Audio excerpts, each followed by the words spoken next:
हमारे साथ है कांग्रेस के प्रत्याशी और पूर्व चेयरमैन नरेंद्र कुमार गुर्जर।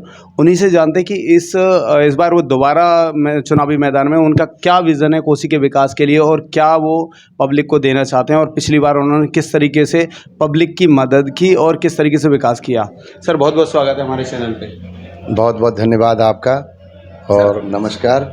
सर, आप दोबारा से चेयरमैन पद की दौड़ में हैं। आपको पब्लिक क्यों चुने सर? सीधा सवाल। हाँ, ये बात सही है। देखिए, पब्लिक इसलिए चुनेगी, जनमानस की, जनता की मूलभूत जो समस्याएं हैं उनको दूर करना और मूलभूत सुविधाएं देना, ये चेयरमैन का कर्तव्य है। चेयरमैन एक जनता का नौकर होता है, वो राजा नहीं होता।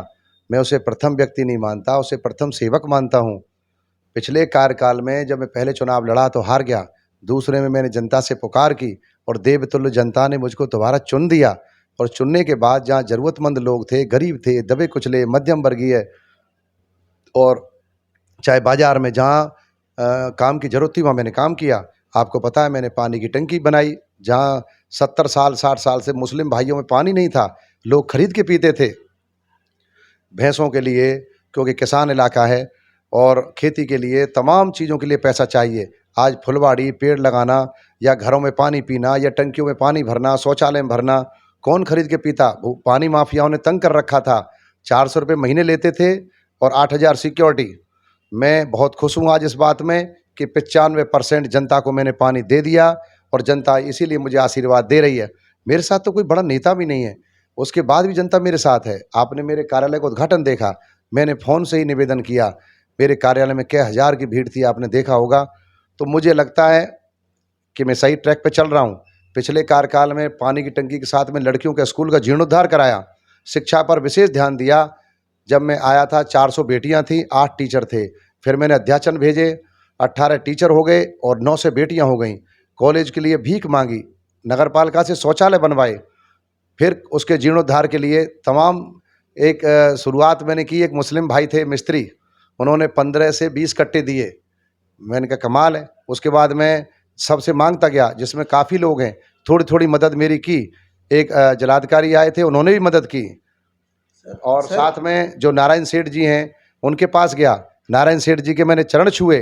नारायण सेठ जी को मैंने तैयार किया, क्योंकि मेरे 25 साल पुराने संबंध थे। जब मैं कॉलेज पीएमबी में प्रेसिडेंट था, उन्होंने मेरी बात सुनी और काफ़ी मोटा पैसा 15-20 लाख 25 लाख रुपए जो भी लगा, सेठ जी ने उस स्कूल को इतना सुंदर बना दिया। मैं नारायण सेठ जी को धन्यवाद देता हूँ, उन्होंने उस स्कूल को बढ़िया बनाया। साथ में गांधी चिकित्सालय जो बंद था, उस गांधी चिकित्सालय को मैंने दोबारा शुरू कराया। आज 200-250 मरीज आ रहे हैं, जिसमें 10 रुपये में आँखें निःशुल्क बनाई जा रही हैं, साथ में आयुर्वेदिक दवाएँ दी जा रही हैं। आने वाले समय में उस हॉस्पिटल को डबल करूँगा, आयुर्वेदिक के साथ साथ में एलोपैथिक दवा भी उसमें दी जाएंगी। बड़े बड़े जैसे पीसी जैन साहब हैं, या और भी जिंदल फैक्ट्री है, या आपके और भी कंपनियां हैं, वैकमेट है, और भी सीएसआर में पैसा लगवाने की कोशिश करूंगा। उस हॉस्पिटल को दोबारा मैं चालू कराऊंगा। सर, आप कह रहे हो कि आपने बहुत सारा काम किया, लेकिन विरोधी तो खुश ही नहीं है। विरोधियों का कहना है कि आपने जो पूर्व चेयरमैन है, आप पे आरोप लगता रहता है कि आपने कोई काम ही नहीं किया। बहुत बदहाली रही। देखिए, आप ये सोचें, रेलवे स्टेशन से लेकर के आप निकल जाइए बलदेवगंज और ग्यासी हलवाई तक सीसी रोड बनाया है। आप निकल जाइए पशुपेट से लेकर ईदगाह तक सीसी रोड बनवाया है। आपको मैंने अभी काम गिनाए भी हैं। कोसी कलां में चारों तरफ जितनी भी कॉलोनियाँ हैं गरीबों की, उनके रास्तों में भराव कराए हैं। पानी की लाइन दे करके पानी दिया है।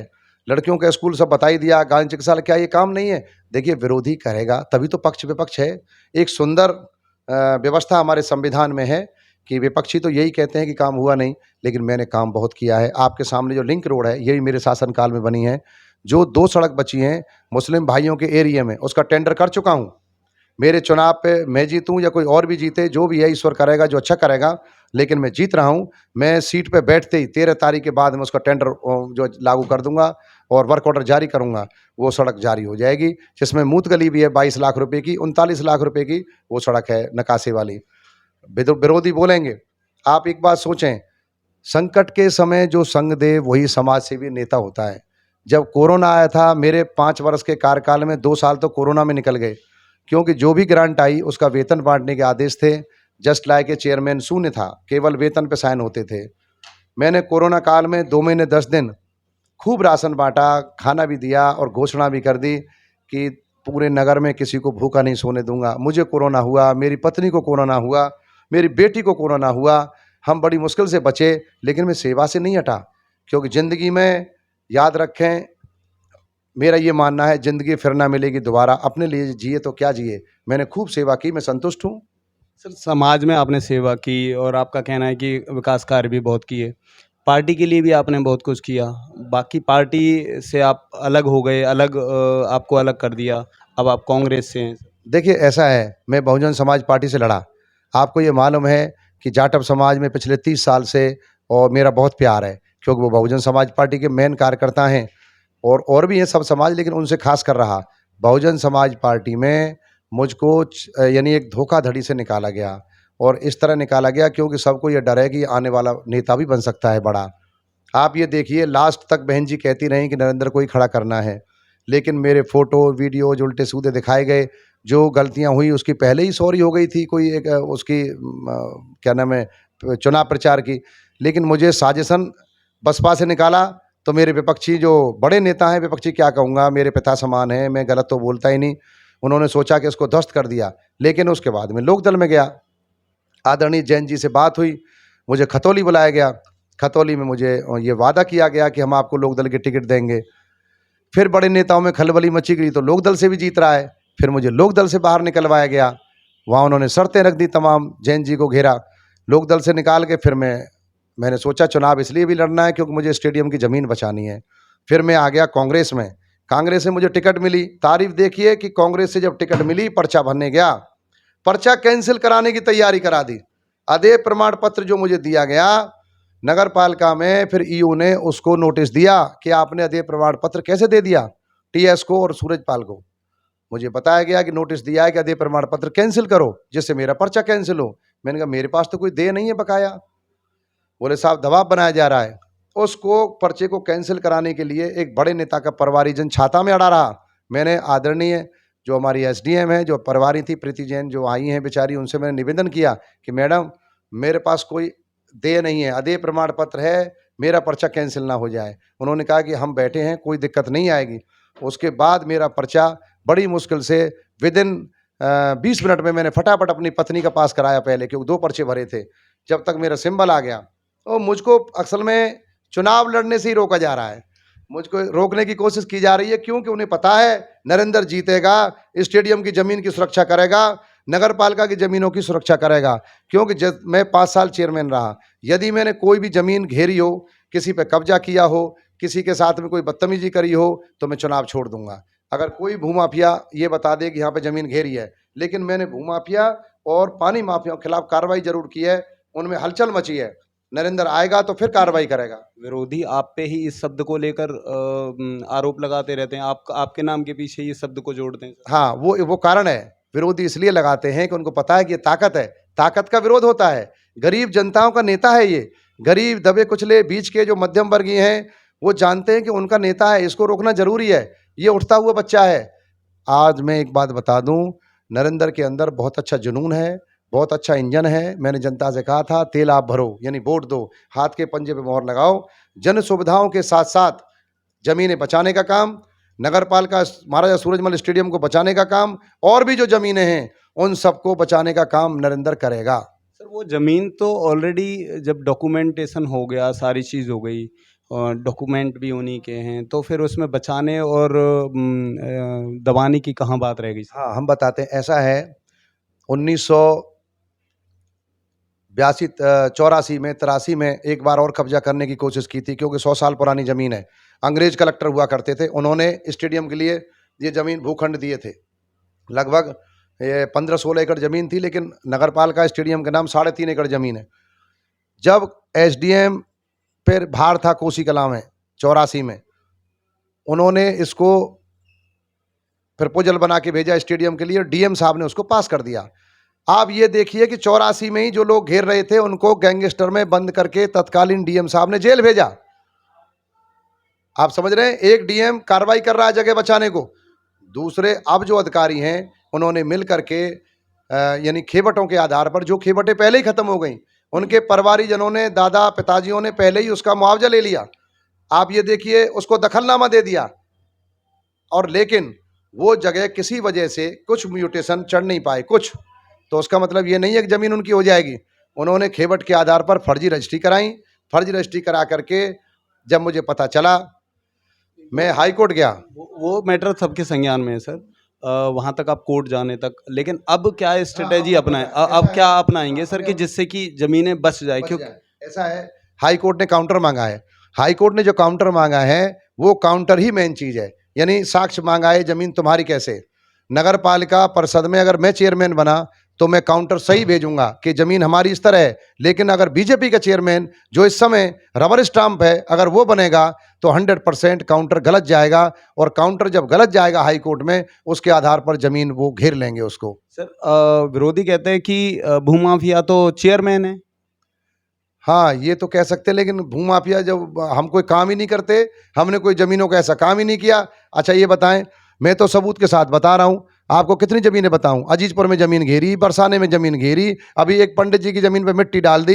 एक ग्रुप बन चुका है भूमाफियाओं का, जो सत्ताधारी नेता के जो संरक्षण में जो लोग काम कर रहे हैं, जो उनके समर्थक हैं, वो सारे के सारे मिलकर के ये उन्होंने ग्रुप बनाया है जो ज़मीनें घेर रहे हैं। अरे भूमाफिया हम कहाँ से हो गए भाई, हमने तो कोई ज़मीन का काम किया ही नहीं। सर आप बहुत बड़ा आरोप लगा रहे हैं सर।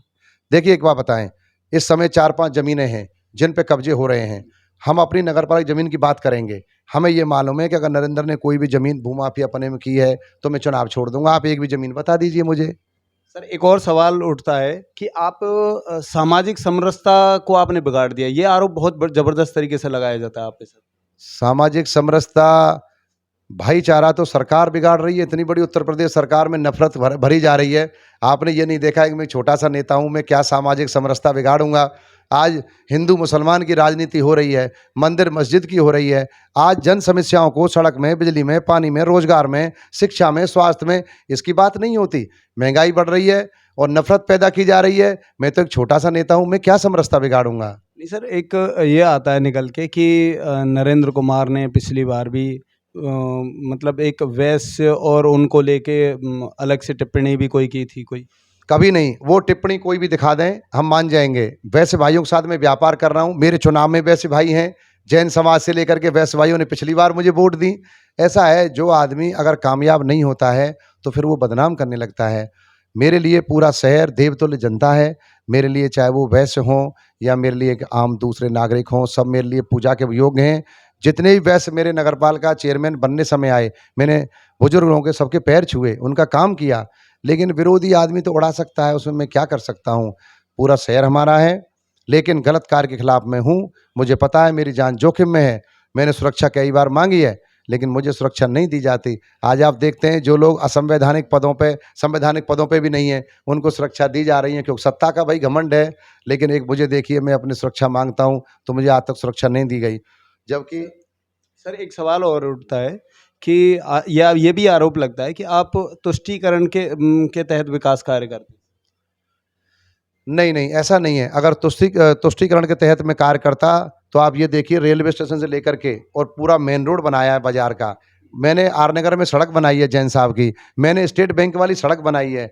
अब आप आरोप तो कोई लगा ले, मैंने जरूरतमंदों के यहाँ ज़्यादा किया ये मान लिया, लेकिन ऐसा नहीं है। शहर में मैंने बहुत काम कराए भाई। शहर में 4-5 चौराहे पे मैंने पानी के जो वाटर कूलर लगाए, सड़कें बनाई। मैंने कहाँ काम नहीं किया? पानी का तो कराया, लेकिन शहर गंदा बहुत पड़ा रहा, गंदगी की सफाई मतलब सफाई व्यवस्था नहीं बन। उसके लिए मैं बता दूं, शहर की जो गंदगी है, जब पैसा ऊपर से कम आएगा तो गंदगी बिगड़ेगी। 1 करोड़ 14 लाख पहले आते थे, कोरोना आने पर वो 65 लाख रह गए, तो फिर सफाई कर्मचारी हटाने पड़े। अब आप सुनिए, जब पैसा पहले आता था तो मैंने नाइट में भी सफाई कराई। आप तो पत्रकार हैं, मैं रात में सफाई कराता था। सारा सब कुछ निर्भर करता है हमारी जो ग्रांट आ रही है, और वो ग्रांट है राज्य वित्त की। हमारा 3 प्रकार से पैसा आता है। वो सर कहा जाता है कि इस मामले में चेयरमैन फेल हो गए क्योंकि वो ग्रांट नहीं ला पाए, पैसा नहीं ला पाए, और जबकि चेयरमैन की इस काबिलियत पे ही वो रहता है कि वो कितना पैसा लेके आए, विरोधी सरकार में भी ले आता है सर। उसके लिए आरोप लगता है कि आप फेल हो गए। देखिए, इस तरह के जो आरोप लगाते हैं या तो अशिक्षित हैं, अनपढ़ हैं। आपको पता होना चाहिए कि जो ग्रांट आती है वो पूरे एक केंद्र से निकलती है और उसके बाद वो यूपी में आती है और हर नगर पालिका के जनसंख्या के आधार पर ग्रांट बढ़ती है। ऐसे नहीं होता कि ग्रांट को आप मन चाहे मन ले आए, तो फिर तो चेयरमैन सबरे जो यूपी के हैं मन में आए जितने ग्रांट ले आए, ऐसा नहीं है। ग्रांट हमारी आती है, जो नई नगर पालिकाएं बनी हैं, नई नगर पंचायतें बनी हैं, उनमें पैसा काट के चला गया। ऐसा नहीं होता है कि हम बोर्ड फंड उसको राज्य वित्त को मनमाफिक ले आए। ये तो एक अनपढ़ वाली बात हुई, क्योंकि नगर पालिकाओं का पैसा पूरे उत्तर प्रदेश में संवैधानिक तरीके से बंटता है, जितनी जनसंख्या उतना पैसा आता है। एक और आरोप लगा था आप पे बीच में भी, और अभी भी वो सवाल उठ रहा है। विरोधी ये कहते हैं कि भाई डस्टबिन में भी बड़ा भ्रष्टाचार किया चेयरमैन साहब, वो कुछ की थी और कुछ की लगाई सर। देखिए, पहली बात तो ये समझ लें, कोई भी डस्टबिन खरीदने का काम जेई, एई और आपके एक्शन के बाद एडीएम, डीएम, ये पूरा एक 15 वित्त का रुपया है, जिसका अध्यक्ष डीएम होता है। चेयरमैन उसमें कहीं भी इन्वॉल्व नहीं होता। उसके बाद भी मैं बता देता हूँ, पूरे मथुरा जिले में जो रेट थे, उन्हीं रेटों में ये खरीदे गए डस्टबिन। डस्टबिन का ही पेमेंट हमने रोक दिया, पेमेंट नहीं दिया डस्टबिन का। आधा से ज़्यादा पेमेंट रुका हुआ है, उसके लिए भी जाँच हो रही है, क्योंकि हमने सीधा बोल दिया कि हमने ये सुना है कि ये महँगे आए। तो आप क्या समझते हैं कि चेयरमैन करता है? ये तो जेई एक उसका वो बनाता है एस्टीमेट। चेयरमैन के हाथ में कहाँ है? चेयरमैन एक प्रक्रिया देखता है। मेरा काम है प्रक्रिया देखना। चेयरमैन के संविधान में नियम लिखे हैं। ठीक है सर। अभी अगर मान लेते हैं कि आप चुनाव जीतते हैं, तो एक सबसे बड़ी ये प्रॉब्लम रहेगी कि नालों की सफाई, साफ सफाई, वो उसका विजन क्या है? क्या मतलब, या पुराने ढर्रे से ही चलेगा?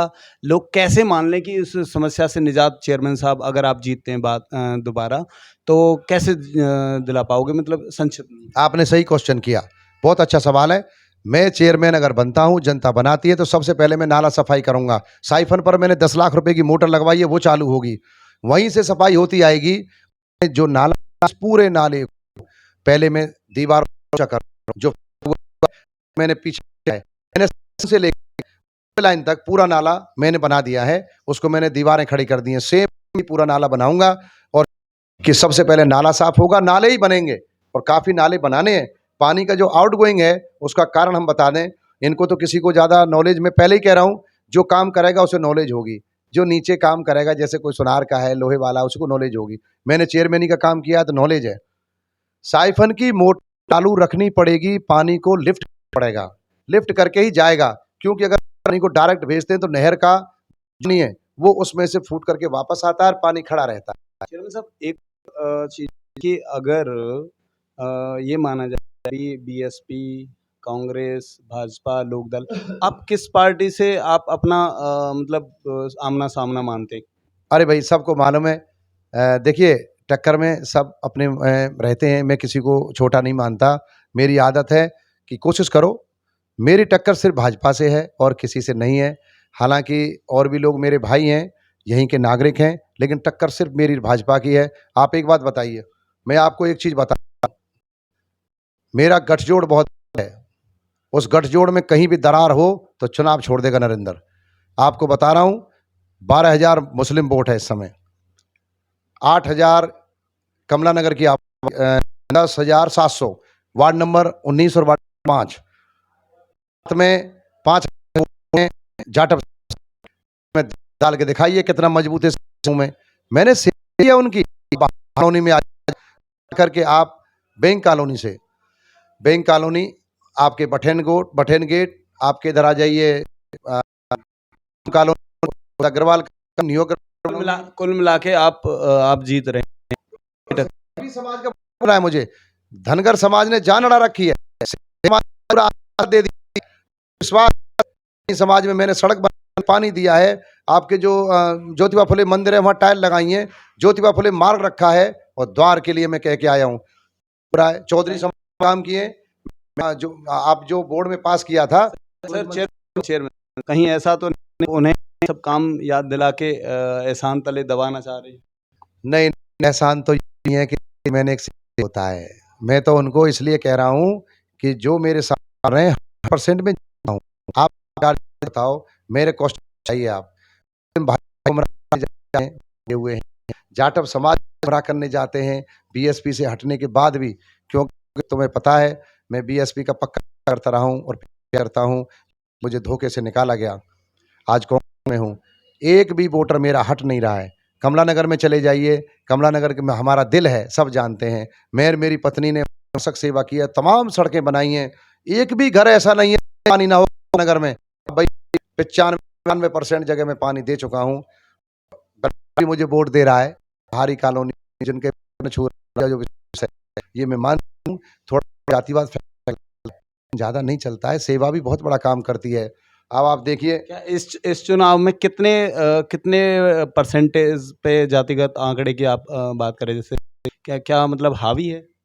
नहीं, जातिगत मेरे चुनाव में हावी नहीं हो पा रहा है। वो चला रहे हैं लेकिन चल नहीं पा रहा है, क्योंकि मैंने बताया ना, मैं 5 साल बिजी रहता हूँ। ये लोग आते हैं चुनावों में, केवल चेयरमैन तो 5 साल लगा रहता है, ये चुनावों में ही आते हैं। बहुत बहुत धन्यवाद।